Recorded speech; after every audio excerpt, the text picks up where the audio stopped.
थक गए थे।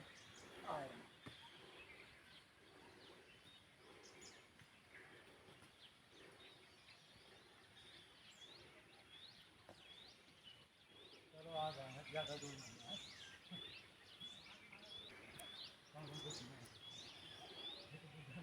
चिंता करते हैं हम लोग की जवान।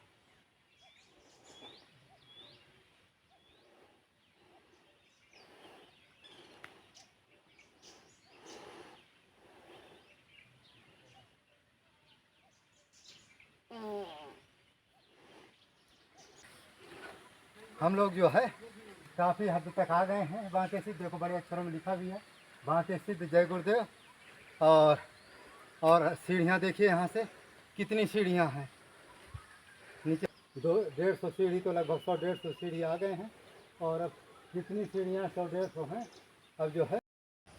हाँ, अब हम आपको जो है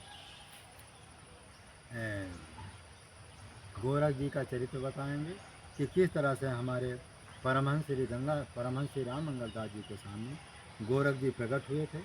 और गोरख जी तो प्रकट हुए थे, स्वामी रामानंद जी के जितने चेला थे 12, ठीक है ना, 12 चेला संग में रहें सिद्धि से भरपूर, उल्टा चला योग के बल से।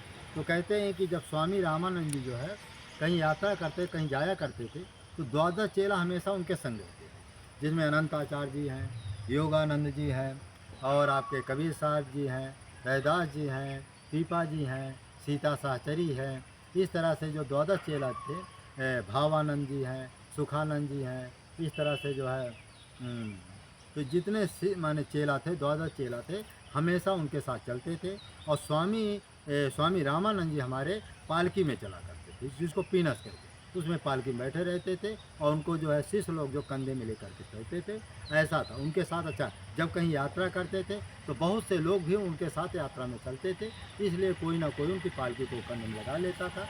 तो और फिर वो इतने हल्के हो जाते थे कि कष्ट भी नहीं था। तो योगानंद जी जब हमारे पुजारी थी, जब वो चला करते थे तो उनका ये इच्छा थी, वही नहीं सभी चेला, उनकी इच्छा थी कि हमको जो है पीठ पीछे भगवान यानी स्वामी रामानंद जी की पीठ पीछे हमको न जाना पड़े। इसलिए क्या करते थे, तो उल्टा चलें योग के बल से। तो माने ठाकुर जी को सिर में रख लेते थे, और क्या करते थे, मुख जो है स्वामी रामानंद जी की तरफ कर लेते थे, और पीठ पीछे जिधर चलते थे उधर। क्योंकि योगी थे, और जो योगी होता है तो वो चाहे उनकी दृष्टि तो चारों तरफ होती है। तो स्वामी रामानंद जी की तरफ मुख कर लेते थे, ठाकुर जी को अपने सिर में रख लेते थे, और योग के बल पर हम चलते थे, चाहे सीधा चले टेढ़े। बहुत बड़े सिद्ध महात्मा थे और सारे सिद्ध थे। इस तरह से जो है 12 चेला हमेशा उनके साथ। और जाको जैसी भावनी ताको तैसे ही पूर। एक बार क्या हुआ, चित्रकूट में जो है स्वामी रामानंद जी आए।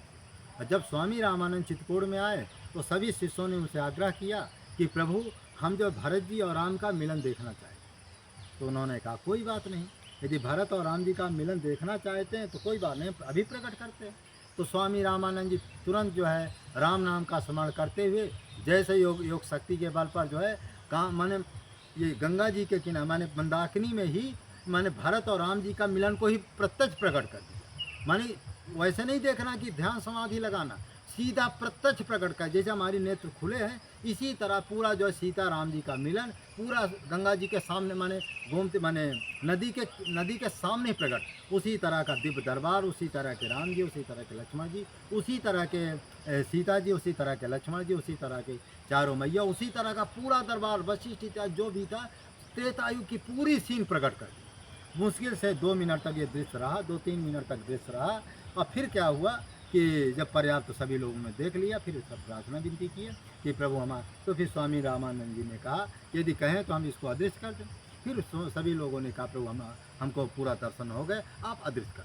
इस तरह से परमहंस इसलिए स्वामी जो है स्वामी रामानंदाचार्य जी हमारे साक्षात जो है विष्णु भगवान के अवतार थे। इसमें लिखा है तब फिर रामानंद भय विष्णु भगवान के अवतार, जिनकी कृपा कटाक्ष थे भव सागर को पार। कहते जिनकी कृपा कटाक्ष थे, जो कोई भी उनका चेला बन जाता तो भव सागर से पार हो जाता था। 12 चेला संग में रहे सिद्धि से भरपूर, जाको जैसी भावना ताके तैसी पूर। कहते जिसकी जैसी भावना होती थी वैसा जो है स्वामी रामानंद जी का आशीर्वाद प्राप्त होता था। फिर इसके बाद क्या हुआ, हम ये बता रहे हैं कि कैसे कैसे महापुरुष प्रकट हुए थे। सबसे पहले आप कौन प्रकट हुए थे, माने कलयुग में सबसे पहले बुद्ध भगवान प्रकट हुए। इसके बाद कौन प्रकट हुए थे, शंकराचार्य जी प्रकट हुए। फिर शंकराचार्य जी के बाद कौन प्रकट हुए थे आपको, शंकराचार्य जी के बाद जो है रामानुजाचार्य। शंकराचार्य जी के बाद स्वामी रामानुजाचार्य जी प्रकट हुए थे, जो साक्षात जो है लखन जी के अवतार थे। फिर इनके बाद कौन प्रकट हुए, स्वामी रामानंद जी प्रकट हुए थे। फिर इनके बाद कौन प्रकट हुए, तब फिर गोरख भय, तब फिर गोरखनाथ जी प्रकट हुए। लेकिन गोरख जी के बारे में कुछ पता नहीं चलता है कब है, लेकिन मैंने उनके कथान तब फिर गोरख जीव है गोरखपुर में आए, जिनकी चेला भरतरी आजों पर दिखाए। फिर कहते गोरख जी प्रकट हुए हैं। इस तरह से माने और जो गोरख जी के चेला भरथरी थे वो आज भी दिखते हैं। एक बार क्या हुआ कि ग्रंथ में लिखा है कि परमहंस श्री राम मंगल दास जी कह रहे थे हम कहीं जा रहे थे, हम देख रहे हैं कि नदी के किनारा है, नदी के बीच में एक टापू है, टापू में जो है भरथरी जो आँखें मूंदे साधना कर रहे थे। और साधना कर रहे थे तो परमहंस श्री राम मंगल दास जी कहीं जा रहे थे, तो उन्होंने देखा कि भरथरी जी बैठे हुए हैं, लेकिन उनके जो गुरु जी थे वो मना किए थे, कोई ध्यान में बैठा हो तो उसको जगाना नहीं चाहिए, न टोकना चाहिए, क्योंकि पता नहीं कौन सी लीला देख रहे हैं। तो फिर परमहंस श्री राम मंगल दास जी ने कहा, उनका हमने दर्शन किया, दंडोती प्रणाम किया, फिर वहाँ से चले। तो वहीं कह रहे हैं कि आजों परत दिखा, माने आज भी भरथरी जो है माने अजय अमर है, आज भी वो जहाँ तहाँ दिखते हैं। तो ये जो अमर होगा वहीं दिखते हैं। फिर गोरखनाथ जी भी अमर है, क्योंकि साक्षात वो साक्षात जो है भगवान शंकर जी के अवतार हैं, तो गोरख जी भी अमर है। तो ये लोग गोरख जी भी आज अमर हैं और भरथरी भी अमर है। किसी कोई भी उनको स्मरण करता, चिंतन करता, आज भी वो प्रकट हो जाते हैं। तब फिर गुरु नानक भयो अंश जनकपुर आए, तब फिर गुरु नानक भय अंश जनक को आए, दुखी जनन का दुख हरि दीनों सुख अघाय। फिर जो है गोरखनाथ जी के बाद गुरु नानक जी प्रकट हुए। और गुरु नानक जी किसके अवतार थे, सीधा कहते हैं ना, सीधा जो है जनक जी के अवतार थे। इसमें लिखा है तब फिर गुरु नानक भय अंश जनक को आए, दुखी जनन का दुख हरि दीनों सुख गाय। तो गुरु नानक जी साक्षात जो है जो जानकी जी के पिताजी थे, जनक जी के थे, उन्हीं के अवतार जो है कौन हुए थे, गुरु नानक जी हुए थे। ओंकार की जाप को दीनों जिन्हें बताए, अर्थ धर्म और काम फिर गयो मोक्ष को पाए। फिर कहते हैं कि गुरु नानक जी जिनको ओंकार का जब बता दिए थे तो वो मोक्ष की प्राप्ति हो गई थी। उसमें भी लिखा है, परमहंस जी के सामने प्रकट हो, उसमें लिखा अर्धचंद्र ओंकार पर जान ले जो कोय, सत्यलोक को जाए वो हो आवागमन न हो, कंठ की जाप पिपील का श्वासा की है नींद, अजपा जाप विहंग है जाने परम प्रवीण। ये गुरु नानक जी की वाणी है। जो ओंकार का जब जान जाता है वो करता है, उसको कहते हैं अर्थ धर्म का मोक्ष, कुछ भी चाहेगा सब प्राप्त हो जाता है और मुक्ति भी उसको प्राप्त हो जाती है। और क्या होता, तब फिर गौरांग भय सुंदर रूप अनूप, प्रेम की मूर्त आप हैं वर्ण सके को रूप। कहते इसके बाद फिर गौरांग महाप्रभु जी जो है प्रकट हुए, आसाम बंगाल की साइड प्रकट हुए। वो साक्षात जो है कृष्ण भगवान जी के अवतार थे, क्योंकि राधा का हृदय था और जो रूप था वो जो है होता। एक बार क्या हुआ कि राधा जी ने जब कृष्ण भगवान जो है राधा जी ने कहा कि यदि तुम्हारा कहीं हृदय मेरा होता तो तुम समझते कि राधा के हृदय में कितना प्रेम है। तो भगवान को आया कहा कोई बात नहीं, आने वाला जो समय होगा कलयुग होगा, हृदय जो है राधा का होगा और जो रूप होगा वह कृष्ण का होगा। इसीलिए जो है कृष्ण भगवान जो है राधा का हृदय लेकर के कलयुग में प्रकट हुए थे। फिर उन्होंने जो है हरे नाम केवलम का जो है कीर्तन दिए थे। आज पूरा संसार उनका जो है हरे नाम हरे कृष्णा इसकी कीर्तन करते हैं। और विशेषकर माने अंग्रेज लोग भी कीर्तन करते हैं, और उनके संप्रदाय भी बहुत सारे हैं। लोग जो है उनके संप्रदाय का भी जो है काफ़ी लोग जो उनके होते हैं, क्योंकि वो साक्षात कृष्ण भगवान जी के अवतार थे। भक्ति योग वैराग्य अरो ज्ञान ध्यान नितने, सब में आगे चलते हैं केवल आपका प्रेम। कहते हैं संसार में कुछ भी हो, कितना भी भक्ति करो, योग करो, वैराग करो, ज्ञान ध्यान नित्य नेम, कुछ भी आप करो, लेकिन कहते हैं प्रेम से बढ़कर कुछ नहीं है। प्रेम वो सौराब है जो लग गया एक तार का। कहते यदि वो अविरल भक्ति किसी को प्राप्त हो जाए, वो अविरल भक्ति किसी को प्राप्त हो जाए, उसी को कहते हैं प्रेम। कहते ना प्रेम वो सौराब है जो लग गया एक तार का।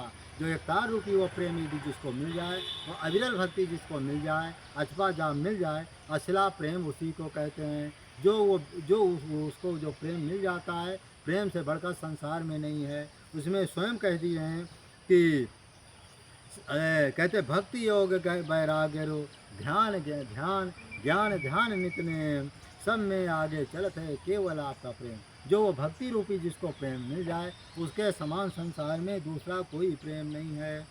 राम के स्वयं परम हंस को त्रिवेणी तट जाए, अभियंतर की धुनि का दीनों भेद बजाए।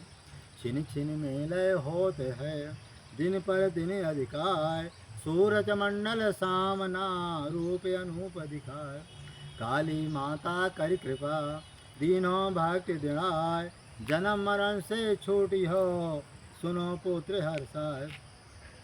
फिर रामकृष्ण परमहंस जी जो है, एक बार क्या हुआ कि रामकृष्ण परमहंस जी माता काली जी से प्रार्थना किए कि प्रभु हमको मुक्ति चाहिए। तो काली माता जी ने कहा कि मुक्ति देने का अधिकार हमको नहीं है, यह अधिकार केवल संत के हाथ में है, या हमारे पास ये अधिकार है ही नहीं। तो रामकृष्ण परमहंस जी ने कहा कि ठीक है, जब मुक्ति का अधिकार तुम्हारे पास नहीं, तुम्हारी हम पूजा पाठ क्यों करेंगे, भाई हमको मुक्ति चाहिए, अर्थ धर्म काम तो चाहिए नहीं। तो उसी समय से गौरांग परमहंस श्री रामकृष्ण जी वहाँ छोड़ करके सीधा जो है मैंने वहाँ से चल देते हैं। 3 दिन की यात्रा करते करते जब त्रिवेणी प्रयागराज आते हैं, वहाँ जो है 3 दिन से कुछ खाए पिए नहीं था, शरीर बिल्कुल ढीला पड़ गया था, नेत्र दिखाई नहीं दे रहे थे। फिर जो है कुछ जो बरेदी लोग होते हैं ना, मूली के पत्ते तोड़कर बेचने वाले छोड़ देते, उसी को धुलकर खाए। जैसे उन्होंने खाया, साथ जो है गौरांग महाप्रभु प्रकट हुए। उन्हीं की वाणी है कि अभी अंतर की धुन का दीनों भेद बताए, छिन छिन में लय होत है, छिन छिन में लय होत है दिन पर दिन का। तो उन्होंने कहा कि जो तुम्हारे अंदर से वो क्रिया चालू हो गई है, उसी क्रिया को आप जो है हमेशा ध्यान से देखते सुनते रहो। सूरज मंडल सामने रूप अनूप सुना।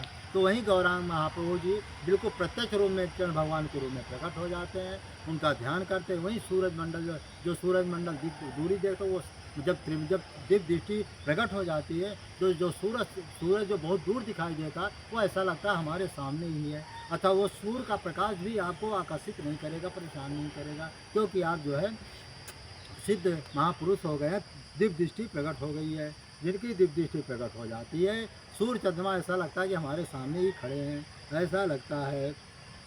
कहते हैं काली माता कर कृपा दीनों भक्त। फिर काली माता जी ने कृपा कर दिया और कहा कि अब तुम्हारी भक्ति मुक्ति अचल हो जाएगी, अब तुम हमेशा के लिए मुक्त हो जाओगे।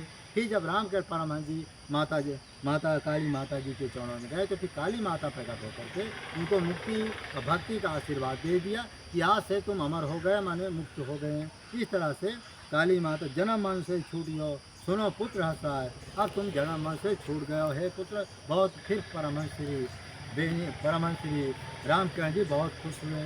हाँ, और जो कहते हैं रामकृष्ण परमहंस जी, ये जो राम जी किरण जी कहते हैं ना कि राम जी किरण जी के ही अवतार हैं, ये थोड़ा गलत कहते हैं। राम किरण जो है माने साक्षात जो है राम जी किरण जी के अवतार नहीं थे, लेकिन उनका कहना था कि राम जी और कृष्ण जी का जो आत्मा है वही हमारी आत्मा है। माने जो राम जी किरण जी के अंदर जो शक्ति है, वो शक्ति हमारे पास है, और जो राम जी किरण जी का जो वास्तविक रूप है, वो अंतरात्मा जो हमारी आत्मा है, उस रूप में परिवर्तित हो गई है। इसलिए हमारा जो शक्ति और रूप जो है राम जी किरण जी के समान है। तो इसलिए राम किरण जी जो है, राम किरण जी सिद्ध महापुरुष थे, परमात्मा स्वरूप थे, सब कुछ उनको सिद्धियाँ थी। लेकिन यदि कुछ लोग जो कहते हैं कि राम जी और किरण जी का ही माने उन्हीं का अवतार है, तो उनका अवतार नहीं है। उनका जो हृदय था, वो जो आत्मा थी, वो शक्ति थी, वो वास्तविक राम जी किरण जी की शक्ति थी। उनकी जो आत्मा थी, वो राम जी किरण जी की आत्मा हो गई थी, माने उनकी आत्मा राम जी और किरण जी की हो गई थी। यह इसका गूढ़ रहस्य है। तब फिर तुलसीदास जी वाल्मीकि भय आए, रामायण श्री राम तन दीनों जगत चलाए। पढ़े सुने जो ग्रंथ या होय करके निष्काम, सत वचन संशय नहीं जावे हरि के धाम। राम नाम के जपते छूट जाए सब पाप, जहाँ देखो तब रम रहे राम राम में आप। फिर कहते हैं कि माने जब ये इसके बाद क्या हुए, तुलसीदास जी प्रकट। फिर इसके बाद तुलसीदास जी संसार में आए, और जब तुलसीदास जी संसार में आए वो किसके अवतार थे, साक्षात वाल्मीकि जी के अवतार थे, इसमें भी तब फिर तुलसीदास जी वाल्मीकि भय आए, रामायण से राम तन तीनों जगत चलाए। कहते हैं कि राम मान तुलसीदास जी साक्षात वाल्मीकि जी के अवतार थे। ये सभी ग्रंथों, इस ग्रंथ में भी लिखा है कि वाल्मीकि जी के अवतार थे, और जो इस ग्रंथ को पढ़ेगा हो करके निष्काम, जो इस ग्रंथ को निष्काम पूर्वक जो पढ़ेगा तो सीधा बैकुंठ धाम की प्राप्ति होगी, भगवान के धाम जाएगा। और क्या होगा, सत वचन संशय नहीं जावे हरि के धाम। तो माने परमहंस श्री राम मंगलदास जी कह रहे हैं कि इसमें बिल्कुल संशय नहीं करना चाहिए। तुलसीदास जी भी कह रहे हैं कि इसमें संशय नहीं कर, जावे हरि के धाम। उस हरि का धाम का मतलब बैकुंठ, वो बैकुंठ के धाम जाएगा, इसमें बिल्कुल संशय नहीं है। और क्या है, राम नाम के जपे ते छूट जात सब पाप, जहाँ देखो तारम रहे सब में आप वहीं आप। तुलसीदास जी कहते हैं, परमहंस श्री राम मंगलदास जी कहते हैं, जो राम नाम का जप करता है, राम नाम का जप करता है, चाहे बैखरी वाणी से करे, चाहे मध्यमा वाणी से करे, चाहे मध्य बसंती से करे, चाहे अथवा जाप से करे, चाहे कंठ की जाप से करे, चाहे जो है नाभि से करे, किसी तरह से भी राम नाम का जप जो करता है तो सारे पाप उसके दूर हो जाते हैं और बैकुंठ भगवान के धाम जाने का अधिकारी हो जाता है। इस तरह से जो है, और वो सारे पाप को खत्म कर देता है। इस तरह से राम नाम की अपार महिमा है। पवन तनय के अंश भय रामदास महाराज, दुखी जनन को दुख हरि दीनों बहुत काल। कहते हैं जो समर्थ रामदास जी हुए थे, ये पवन तनय के अंश से सीधा हनुमान जी के अवतार थे, हनुमान जी के अवतार थे। इन्होंने जो है दुखी जनों का दुख दूर किए थे और दीनों बहुत से काम काज किए थे। शिवाजी को शीश करी दीनों बलि बनाए, जिनके आगे युद्ध नहीं कोई नहीं ठहरा। इनके जो शिष्य थे शिवाजी थे, जो कहते आज भी जो अमर हैं, वो उनकी मृत्यु नहीं हुई है। तो समर्थ रामदास जी शिवाजी को अपना शिष्य बनाए थे, जिन्होंने मुसलमानों का आतंक खत्म किए थे। इसलिए शिवाजी के समान जो है राजा होना बड़ा दुर्लभ था। उन्होंने जो है कलयुग में ऐसे राजा हुए जो मुसलमानों का अत्याचार मिटाए हैं। तो इस तरह से जो है वीडियो भी बड़ा हो रहा है। ये मानव धर्म प्रसार की जाए, सत्य न्याय धर्म की जाए, चितकोड़ धाम की जाए, कामतगिर भगवान की जाए, परमहंस श्री राम मंगलदास जी की जाए, परमहंस श्री गंगा रामदास जी की जाए, मानव धर्म प्रसार की जाए, सत्य न्याय धर्म की जाए। सत्य मोल सब सुख सुहाये, वेद पुराण विदित मनु गाये, धर्म न दोसर सात समाना, आगम निगम पुराण बखाना, परहित हित जिनके मन माही, तिनको जग दुर्लभ कछु नाही। तो यही कहने का अभिप्राय है कि परोपकारी धर्मात्मा बिना साधन भजन के ईश्वर को प्राप्त कर लेता है।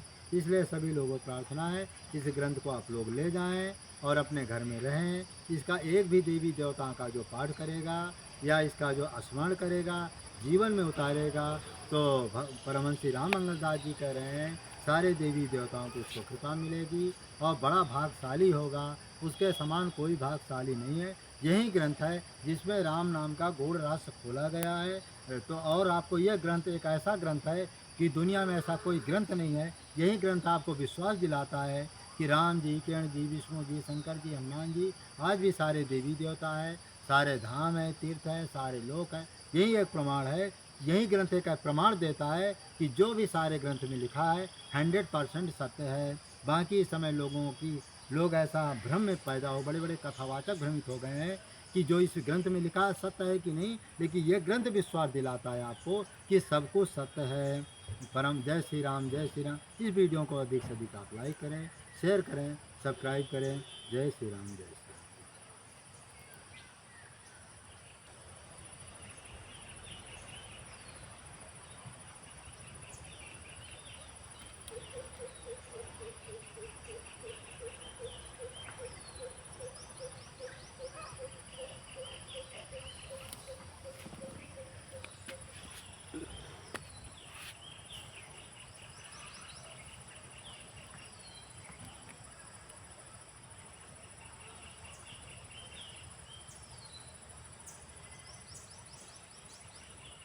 थोड़ा मैं भी थोड़ा घूम लूँ, थक गया बोलते बोलते बताओ।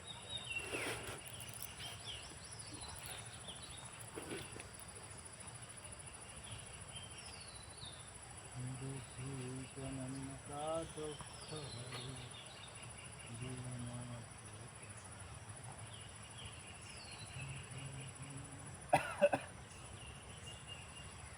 ज़्यादा नहीं, ज़्यादा नहीं,